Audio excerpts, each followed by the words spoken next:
Welcome back, Capital F football fans, to the O&O Sports YouTube channel. Today, we are looking at one of the biggest matchups this weekend. It is the college football playoff semifinal matchup, the Fiesta Bowl between 6th ranked Ole Miss and 10th ranked Miami. Before we get into that, be sure to hit like and subscribe. It helps me out a lot, lets me know that you enjoy the content, and leave a comment letting me know what you think of this matchup, who wins, who loses, and by how much. Like I said, drop that in the comments below. And without further ado, let's go ahead and jump into this matchup. Miami is actually a 3.5 point favorite in this matchup in Arizona, which means FanDuel has them winning at about 27-24. And this is one of the toughest matchups I have had to predict all season long. It is a great matchup, and there is good on good everywhere, as you can expect from a college football playoff semifinal matchup, but this one especially so. We have Miami's defensive line versus an Ole Miss offensive line that leads the SEC in sacks allowed per game. You have Ole Miss running back Kewan Lacey, who went for over 100 yards and 2 touchdowns in the matchup versus Georgia, versus a Miami front that held Ohio State total to just 45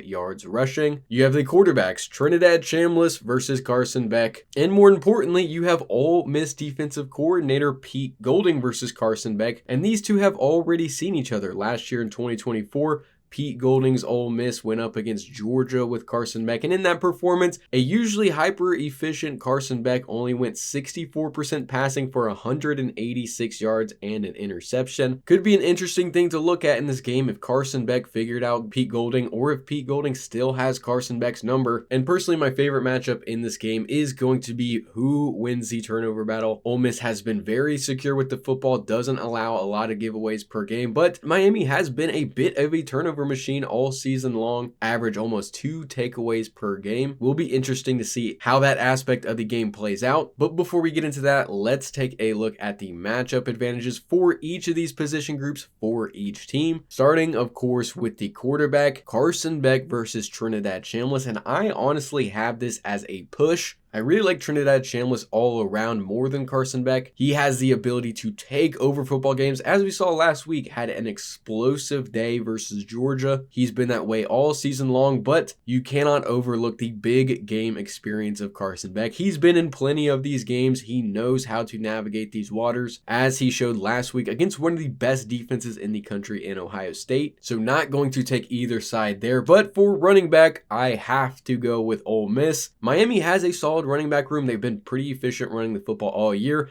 but they do not have Kewan Lacey, who is one of the best running backs in the country. One of the most dynamic, one of the most explosive, can hurt you in the passing game and in the rushing game, obviously. Lacey's going to have to take the cake there. For wide receivers, I love Malachi Toney. I think he is a game-breaking talent for Miami. But overall, I have to take Ole Miss's wide receiver room because they just have a bunch of dudes in that room. 5 different receivers have gone over 500 yards this year. They spread the ball around to a almost beyond elite level. Trinidad Chambliss has been very good at spreading out defenses all year, which has helped Kewan Lacey find success in the running game. And another thing that's helped both of those guys is the Ole Miss offensive line. But overall, I'm going to have to say this is a push as well. Miami once again has the name value of a guy like Francis Manoa, but Ole Miss is right there with them. They allow very few sacks per game, have allowed Kewan Lacey to excel in their running game. So once again, not taking a side in this matchup.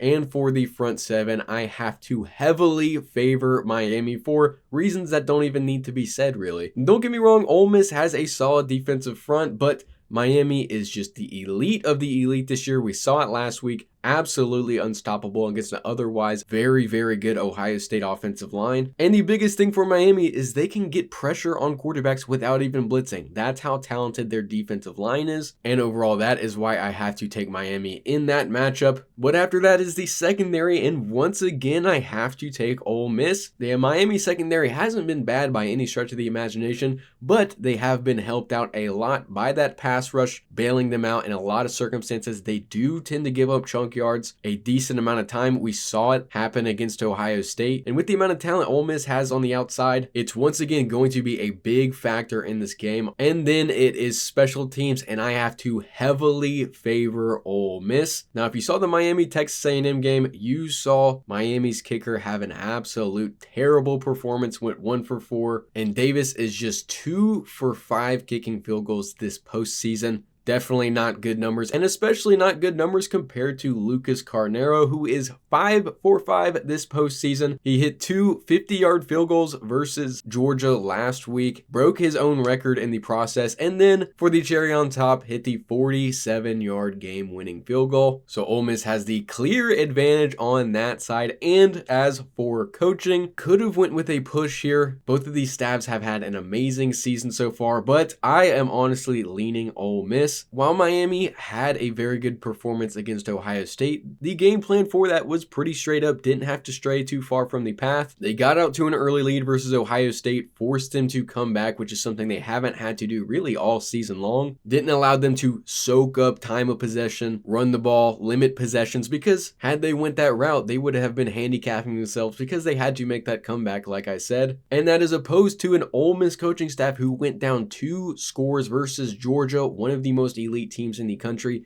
and found a way to come back. And like I said, that was against Georgia. Now, Ohio State is a great team. I don't want to discredit Miami by saying that game isn't a huge win for them, but Georgia has one of the best offenses and defenses in the country, whereas I think we can all admit Ohio State's offense was a decent bit overrated all season long. So that is personally why I'm leaning towards Ole Miss in the coaching department. But moving on into our keys to the game for Miami, the biggest one is taking Kewan Lacey out of the game. Now you might be thinking, Colton, they still have Trinidad Chambliss, who has been elite throughout this postseason, elite all season long. But I would tell you, we have seen teams be able to beat Ole Miss when they take Kewan Lacey out of the game. See the first Georgia matchup from earlier this season. You have to find a way to get him out of the ball game. He is their biggest weapon offensively, and he will hurt you if you do not do so. And then once you do that, you force Ole Miss to pass. Now you might be thinking, once again, they have Trinidad Chambliss. They have no issue passing the ball. It's not necessarily with Trinidad Chambliss. I absolutely trust him to have a good game. But if you force a lot of passes, that means you can force a ton of pass rush, which you excel at if you are Miami. So you force Ole Miss to pass, which means you force pass rush, potentially turnovers in that matchup, which is the third key to success that I have for Miami is force a turnover, just one turnover in this game. You should be in good shape, and do not give the ball away yourself. And almost more importantly than anything, it is hitting your field goals. Cannot stress that enough. I know it's not as easy as just doing that, but you cannot afford to have a Texas A&M type performance in this game. Ole Miss absolutely is going to score, and you cannot follow that up by leaving points on the board when you get into plus territory. Those are the biggest keys for Miami, but for Ole Miss, you just got to do what you've been doing all year. Spread the ball out, get your receivers touches on the perimeter. They can make plays happen, but that isn't the biggest reason why.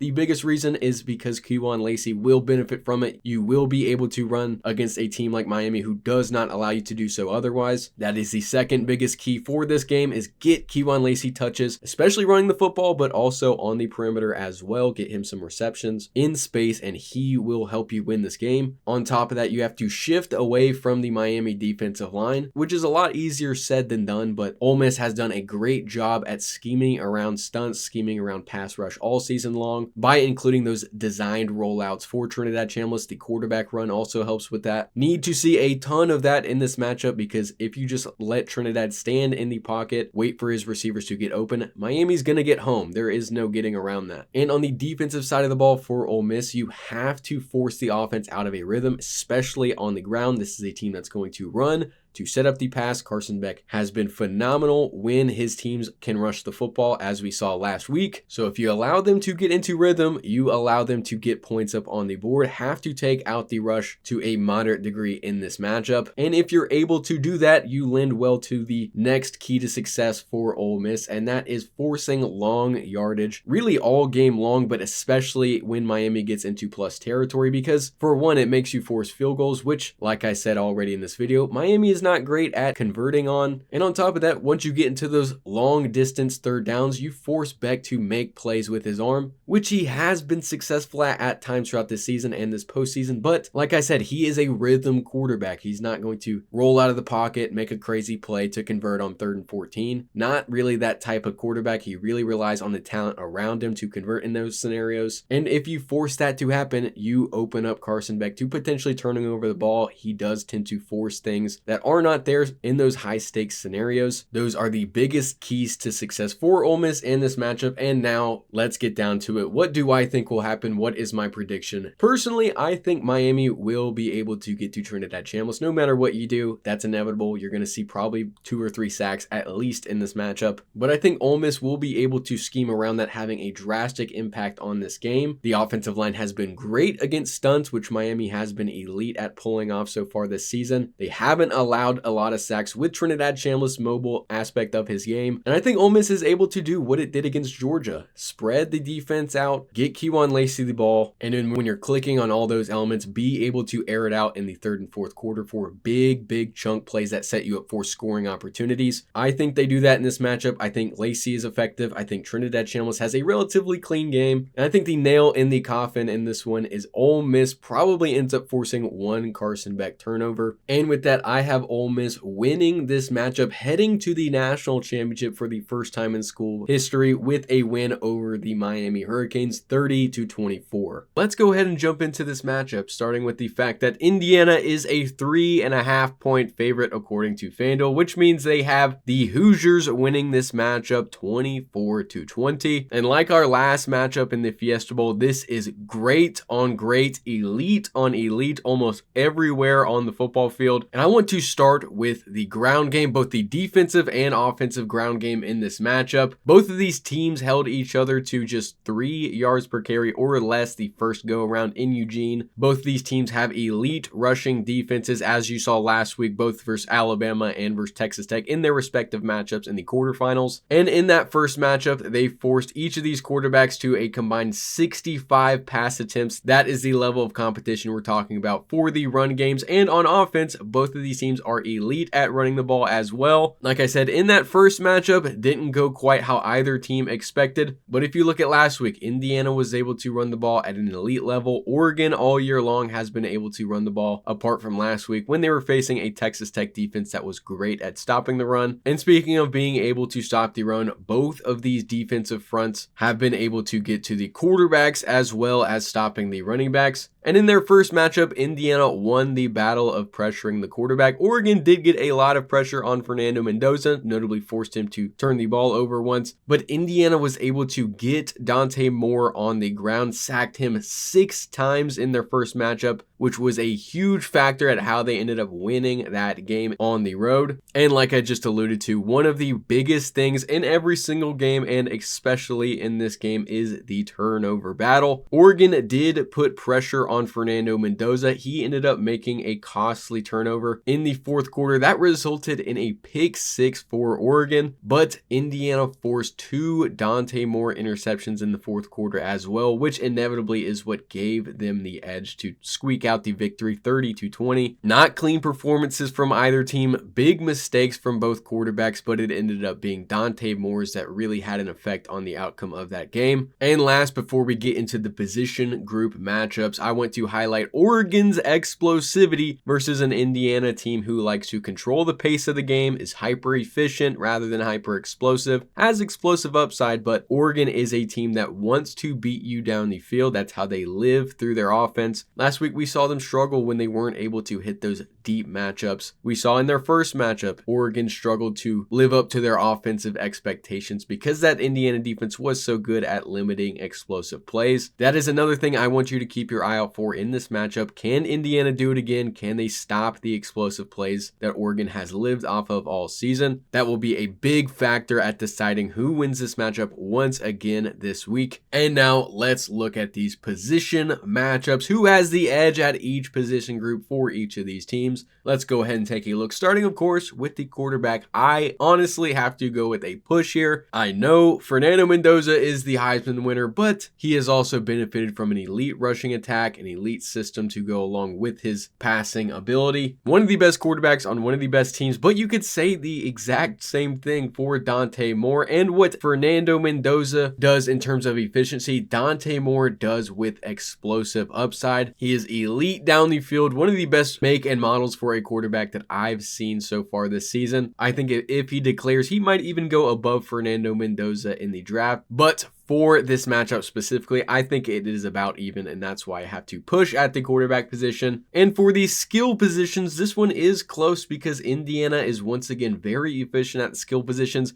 but I am going to have to lean Oregon because, like I said so many times for this Oregon team, they are super explosive on the perimeter. Indiana has a four-headed monster on offense. They have Omar Cooper, Elijah Surratt, Roman Hemby, and Kalen Black. Those are their biggest playmakers on offense outside of Fernando Mendoza, obviously. And for Oregon, Jordan Davison, Noah Whittington, and a few more guys at running back whose names are currently escaping me at the moment. And on the outside, Kenyon Sadiq, probably the best tight end in football. DeCorian Moore, Gary Bryant. I think Evan Stewart is still out, but has potential to play in this one. Jeremiah McClellan, Malik Benson. They have a ton of talent on the perimeter, and in so many games this year, they have been like a hydra. You cut the head off the snake, they got three more coming right behind them. Kenyon Sadiq has been a great example of that. A few of those guys get injured and he steps up as arguably one of the most talented receivers on the roster despite being a tight end. That is why I'm going with Oregon at the skill positions, but for offensive line, I have to go the other way and go with Indiana. And coming into the season, Oregon looked like they had one of the best lines all around, and they have been pretty good, but I would say just good rather than great. We've seen a lot of times this season they've had issues with penalties, they've had issues protecting Dante Moore, and as for Indiana, that is just not the case. They have been elite at run blocking, they have been able to protect Fernando Mendoza for a majority of the season. So Indiana is going to take the cake there. But for the front seven, I once again have to push. I know,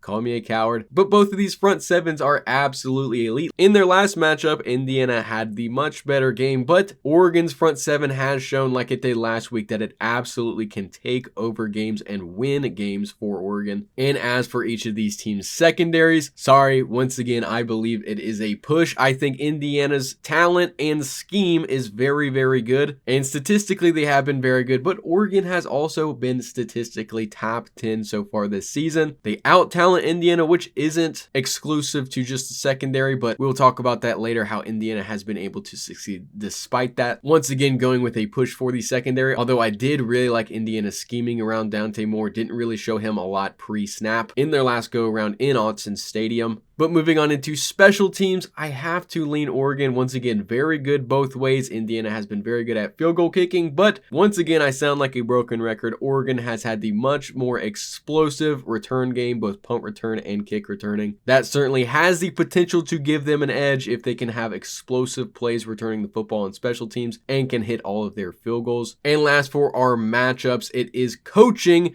And this might actually surprise you. I am going with Indiana. Obviously, that Oregon coaching staff is full with talent. Tosh Lupoy taking the job at Cal, Will Stein taking the job at Kentucky, and of course, Dan Lanning, who has been so good throughout his tenure at Oregon. He's had them in a position to win the Big Ten, make the playoffs the last couple years, but so has Indiana, and they've done it with a lot less. Last year, we saw an elite coaching performance from Indiana, but this year, they are on a whole different level. They were able to adjust for the run against Oregon. They were able to adjust for the pass against Alabama and Ohio State. Literally at every single turn this season, they have had an answer, which you could say the same for Oregon. But for one, they didn't have an answer for Indiana in their first go around. And two, they've been able to do it with a lot better talent than Indiana has. So I'm rounding out our matchups going with Indiana for coaching and moving on into our keys to victory, starting with Indiana. It's pretty simple. You just do what you've been doing all season long. You control the pace, not like an Ohio State who intentionally limits drives, but establishing the run, balancing out your attack, winning in the intermediate game, taking your checkdowns, just extending drives, playing clean football, which is huge because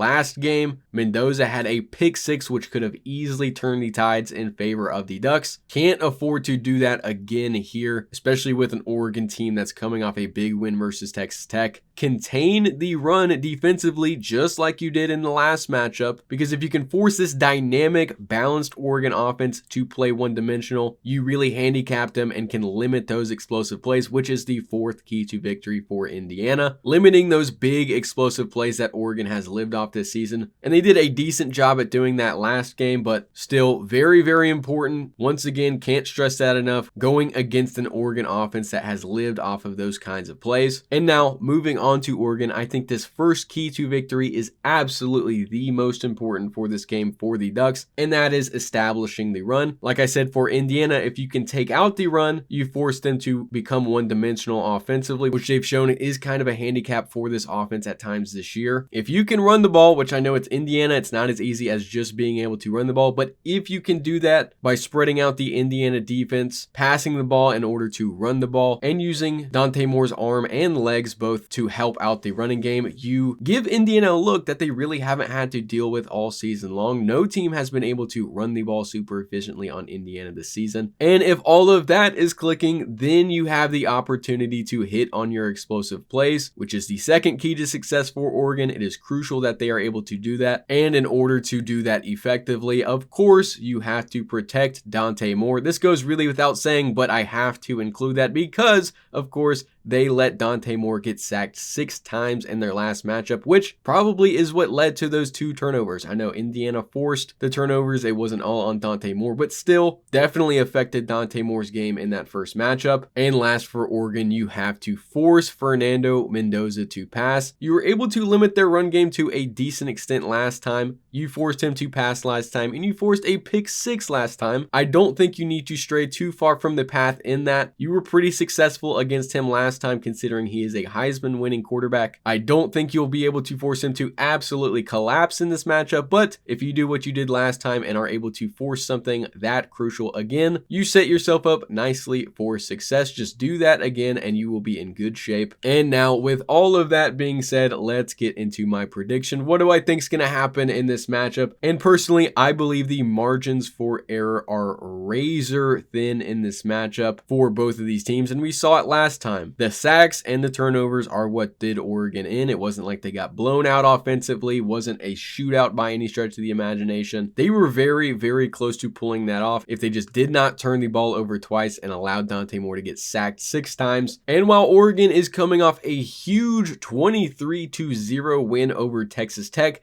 they are coming off of a huge, inefficient win over Texas Tech. If you watched it last week, you know exactly what I'm talking about. Didn't look pretty. Obviously, the final box score looks a lot better than the actual game if you watched it. And that is in opposition to Indiana, who was hyper efficient against Alabama, who has a pretty good defense themselves. And if you are a fan of the channel, you know my motto. I choose efficiency over explosivity every single time. And I think in this matchup, facing a defense like Indiana, we see a lot of the Oregon we saw in the first half of the Texas Tech game, and opposed to that first matchup where we saw an Indiana who was just heating up in the Big Ten, we are now watching a white hot Indiana who just beat Alabama by 5 touchdowns in the college football playoff quarterfinals, which leads me to my prediction. And while Oregon has the talent, has the coaching, has the brand recognition for an elite college football team, Indiana and Curt Cignetti have had an answer for everything that's been thrown at them this season. I think Indiana beats Oregon 27-20 to advance to the College Football National Championship. And I think the legend of the Cignetti Hoosiers lives on one more game. And with that, thank you for watching. As always, be sure to like and subscribe if you did enjoy it. Check down below to find the other O&O Sports social media accounts. Links to those will be in that description box. Once again, thank you for watching, and I will see you guys in the National Championship preview.